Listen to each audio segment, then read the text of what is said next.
Добрый день, уважаемые любители, почитатели книгу. Меня зовут Сардана Бурнашева, ученица 2 класса. Сегодня я хочу познакомить вас с книгой Стенетения Кривошапки «Монета. Вечная память».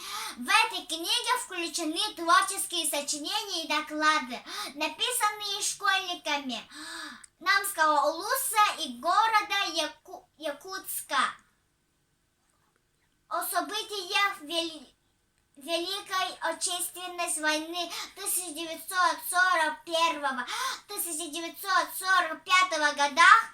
Дети делятся историями жизни своих дедушек и бабушек, родственников, участников войны и тыла, и чьи судьбы связаны с событиями военных лет. В этой книге включен и рассказ моего брата Артема Винокурова, который рассказал о нашем прадедушке Никонове Семене Федоровиче. Он был очень грамотным, был председателем колхоза, помогал людям и очень любил свою семью. Когда началась война, он ушел на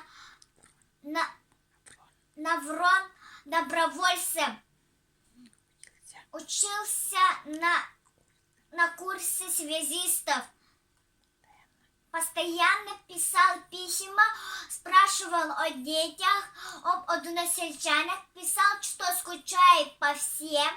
Сейчас у прабабушки сохранился альбом «Раскраска», который он отправил из Москвы. И все его письма, последнее письмо пришло в мае 1944 года, а в июне 1944 года пришло извещение о пропаже без вести. Как я узнала о своем прадедушке и о других участниках